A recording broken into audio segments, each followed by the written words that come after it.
नमस्कार, आप देख रहे हैं DS4। मैं हूं आपके साथ नफीसा खान। एक बार फिर से विपक्ष का बयान बीजेपी ने चुनावी मुद्दा बना लिया। मैं जिक्र कर रही हूं शक्ति शब्द, जिसको लेकर अब राजनीतिक गलियारों में हलचल तेज हो चुकी है। बीजेपी इसको पूरा चुनावी मुद्दे के तौर पर भुना रही है, तो वही विपक्ष खासकर राहुल गांधी, जिनके मुंह से हिंदू शक्ति का जिक्र महाराष्ट्र में देखने को मिला, वो सफाई दे रहे हैं कि मेरे बयान के मायने ये थे।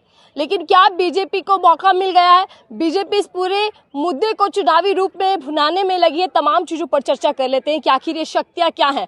जिस शक्ति की बात पीएम मोदी कर रहे हैं, क्या असल शक्तियां वही हैं या फिर राहुल गांधी का शक्ति वाला बयान कुछ और था? बातचीत करने के लिए मेरे साथ अनुराग ओझा जी जुड़ चुके हैं। अब परिचय तो मैं दूंगी नहीं, क्योंकि परिचय के मोहताज रहे भी नहीं है, क्योंकि इतना वायरल हो चुके हैं कि इनका चेहरा ही अब सब कुछ बोल जाता है। तो चलिए शक्तियों पर बातचीत कर लेते हैं। अनुराग ओझा, पहले तो देखिए गमछा बांध कर आए हैं, तिलक विलक सब लगा कर आए हैं, तो मान लिया जाए कि पीएम मोदी जो कह रहे हैं कि नारी शक्ति मातृशक्ति का अपमान राहुल गांधी ने किया है, उससे सहमत है?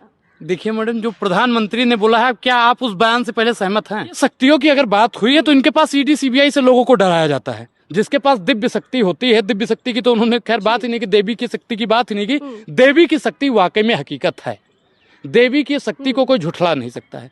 लेकिन जो मोदी जी के पास में ईडी और सीबीआई जैसी शक्ति है, उससे लड़ा जा सकता है। और आपने देखा होगा राहुल गांधी जी ने तो ये भी बताया कि हमारी माता जी से मिलते हैं हमारे नेता और कहते हैं कि हम डर के मारे चले गए। अब मैडम एक चीज बताइए, आपके हाथ में माइक है, ईडी का छापा पड़ जाए, मतलब शक्ति का छापा पड़ जाए आपके घर पे, तो आप लोग भी कहेंगे कि अब तो हम DS4 को आज तक बना देंगे।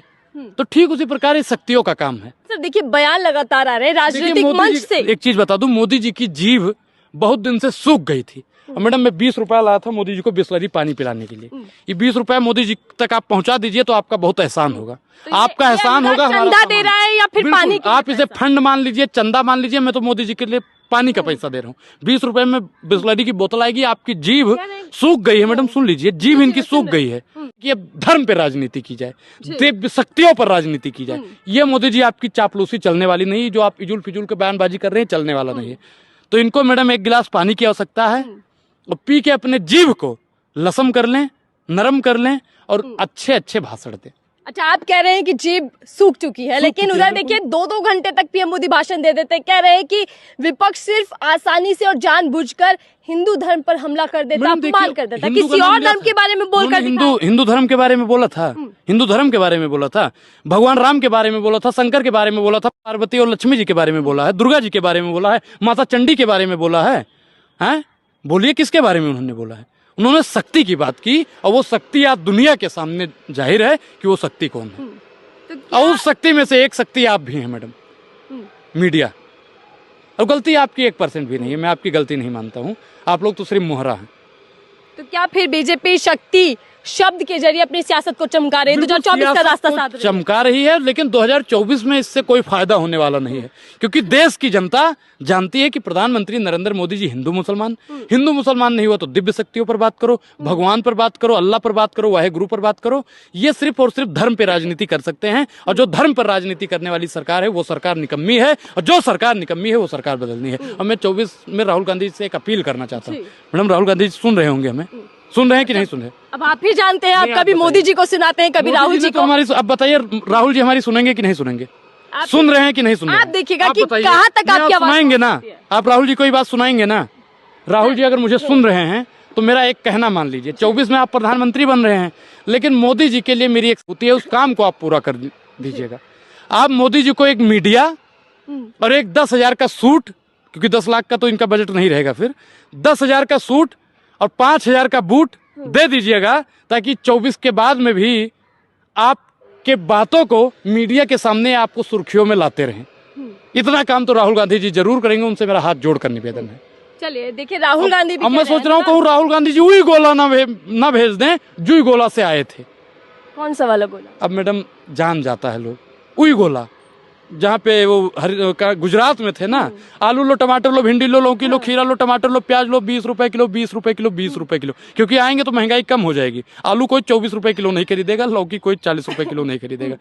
महंगाई कम हो जाएगी, राहुल गांधी जी ने जैसा कहा। अब ये दिव्य शक्तियों पे इसलिए बात कर रहे हैं कि दिव्य शक्तियों पर बात करके हिंदू धर्म के लोगों को, सनातन प्रथा को मानने वाले लोगों का वोट ले लेंगे और फिर से देश में महंगाई और बेरोजगारी को दोगुना कर देंगे। लेकिन अनुराग, मैं ये समझना चाह रही हूँ आपसे, जब विपक्ष को पता है कि वो कोई भी बयान देता है तो पीएम मोदी, बीजेपी उसको एक मुहिम बना देती है, पकड़ लेती है, चुनावी मुद्दा बना देती है, तो बार बार विपक्ष ऐसे बयान क्यों दे देता है जिसमें वो फंस जाता है? मैं एक चीज आपको बता दूं कि मोदी जी इतना मुद्दा नहीं बना रहे हैं जितना आज की मीडिया बना रही है। मीडिया पे आपने हेडलाइन में देखा होगा, शक्ति शक्ति शक्ति शक्ति, चारों तरफ शक्ति, कि हमारी ही शक्ति की बात हो रही है, हमको ही अपमानित किया जा रहा है। जिस दिन पत्रकारों को पता चल गया कि जो हम चला रहे हैं वो हमारे ही खिलाफ है, उस दिन पत्रकार भी सुचारू और सही रूप से पत्रकारिता करने लगेंगे, दलाली छोड़ देंगे। और देखिए, कुछ चर्चा ये भी चल रही थी सर, मुझे एक और सवाल, आपके लिए मीडिया की बात करी, कह रहे हैं कि राहुल गांधी ने इसलिए सफाई दे दी क्योंकि उनको अब ये समझ आ गया कि इससे राजनीतिक नुकसान उठाना पड़ जाएगा 24 चुनावों में। अच्छा मैडम बताइए, ईडी से नुकसान नहीं उठा रहा है जनता, सीबीआई से नुकसान नहीं उठा रहे हैं हम लोग, मीडिया से नुकसान नहीं उठा रहे हैं। दिव्य शक्ति भगवान के बारे में अगर राहुल जी बात करते तो हम लोग बोलते कि हाँ, वो भगवान के बारे में बात करे, भगवान का अपमान है। अब भगवान के बारे में बोला नहीं, ईडी सीबीआई कहने का मतलब तो उनका सीधा एक लाइन में बात यह है कि ईडी सीबीआई निशाना था, शक्ति तो बहाना था। लेकिन क्या राहुल गांधी ऐसा बयान देकर फंस गए? बीजेपी घेरे, स्मृति ईरानी भी। अरे इसमें क्यों उस औरत का नाम ले लेते हो? मेरा हिंदू धर्म का अपमान। मैं समझना चाहिए, देश की महिलाएं भी बहुत समझदार हो गई है मैडम, क्योंकि राहुल गांधी जी भी लगातार महिलाओं की बात कर रहे हैं, महिलाओं की भागीदारी की बात कर रहे हैं, गरीब महिलाओं को 1 लाख रुपया साल का देने की बात कर रहे हैं। तो अब देश की महिलाएं समझदार हो गई हैं। मोदी जैसे झूठे प्रधानमंत्री को समझाने की आवश्यकता नहीं है। लेकिन क्या बीजेपी, पीएम मोदी लगातार इस बयान को तूल बनाकर महिला वोटर्स को लुभाने की कोशिश कर रहे हैं, अपने खेमे में लाने की कोशिश कर रहे हैं? देखिए, मैं उन तमाम महिलाओं से मेरा एक ही सवाल है, क्या तब प्रधानमंत्री नरेंद्र मोदी जी महिलाओं के हितैषी नहीं थे? मैम फिर पहलवान, महिला महिला महिला महिला, देश में कितनी महिलाओं का अपमान हो रहा है। और कोई बीजेपी का एक नेता बता दो जो बोलने के तो तैयार हो।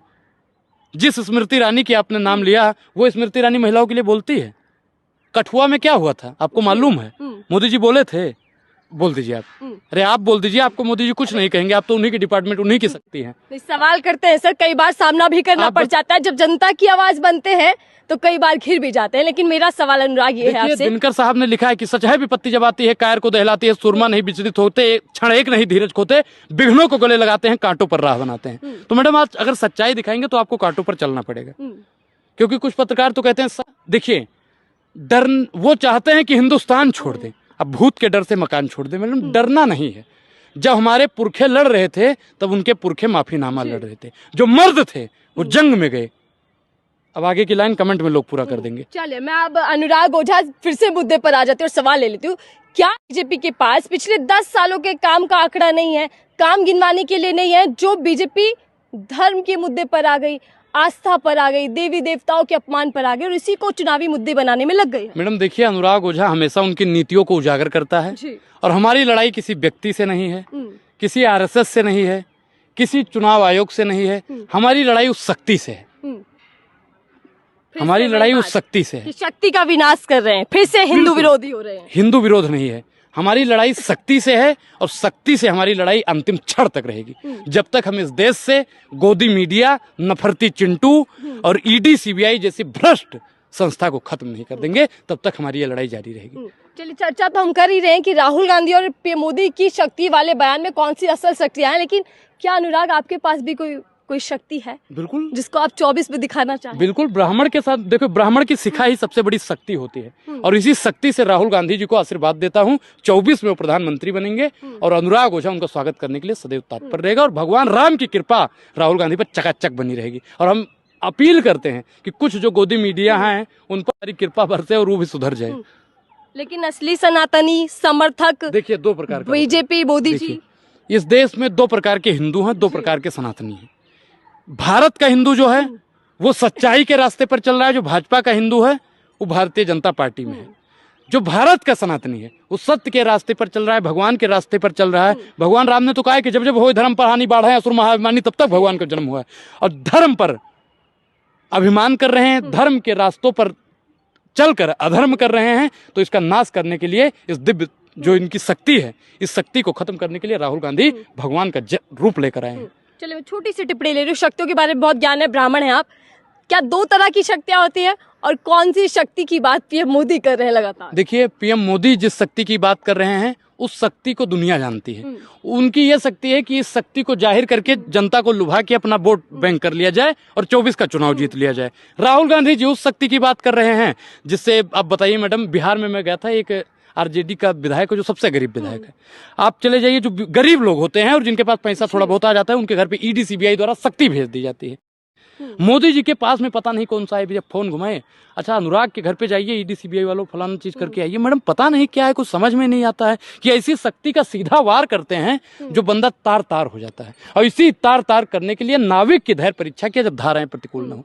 तो धाराएं तो मैडम प्रतिकूल बह रही हैं, हम लोग नाविक हैं और अपनी नाव को 24 में उस पार लगा देंगे। चलिए ठीक है, बहुत बहुत धन्यवाद। अनुराग ओझा से हम बातचीत कर रहे थे कि आखिर ये शक्तियों वाली बाढ़ कहां से आने लग गई 2024 के चुनावों में, क्योंकि मुद्दा अब यही बनता जा रहा है। लगातार बीजेपी के तमाम नेता इस पूरे मुद्दे को बड़ा बनाने में लग रहे हैं। पीएम मोदी तमाम राजनीतिक मंच से बार बार शक्ति शब्द का इस्तेमाल कर महिला वोटर्स को लुभाने की कोशिश कर रहे हैं, लेकिन दूसरी तरफ राहुल गांधी सफाइया पेश कर रहे हैं, सफाइया देकर कह रहे हैं कि देश के अंदर नेगेटिव शक्तियां हैं जिन शक्तियों के द्वारा देश पर कब्जा किया जा रहा है और शक्ति के खिलाफ हमारी लड़ाई है। आपको इस पूरी वीडियो को देखकर क्या लगता है, आपकी राय क्या है, हमसे साझा कीजिएगा। फिलहाल के लिए दीजिए इजाजत।